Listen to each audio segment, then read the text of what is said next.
sa lumpia. Meron akong outing, parang hangout to college ako. Kung saan ako yung caterer, yun naman sa magkakaibigan, dahil yung siya yung nagluluto.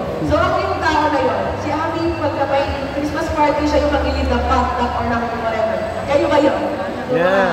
Nag-aaral kayo. Kayo ba yun? Sinong gano'n? The cooker friend. The cooker friend. Yes, the cooker friend. The caterist. Tapos, since tayo, yung mag-prep ng pagkain para sa event na yun, tayo yung mag-umuli ng leftovers. And yung leftovers ko noon was lumpia wrapper, marshmallow, and chocolate. And super favorite ko talaga yung choco-malo pie from the specific fast food chain na phased out during that time. So, nung nakita ko siya, uy, lumpia wrapper, marshmallow, chocolate. What if i-prito ko yung marshmallow at chocolate dun sa lumpia wrapper? Magiging choco-malo pie ba siya? So, talagang sinod ko na siya, sinakasakto pa ako yung everything sa nung bukas.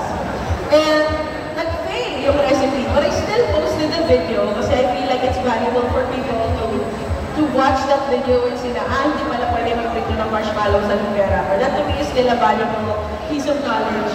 And naingan yung mga tao lang, but what if frozen marshmallow? What if triple wrap? Gano'n.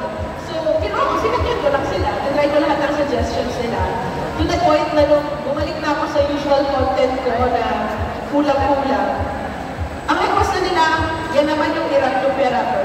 So everything lumpia from then on. But then, we also have witnessed that your content is now branching out more than just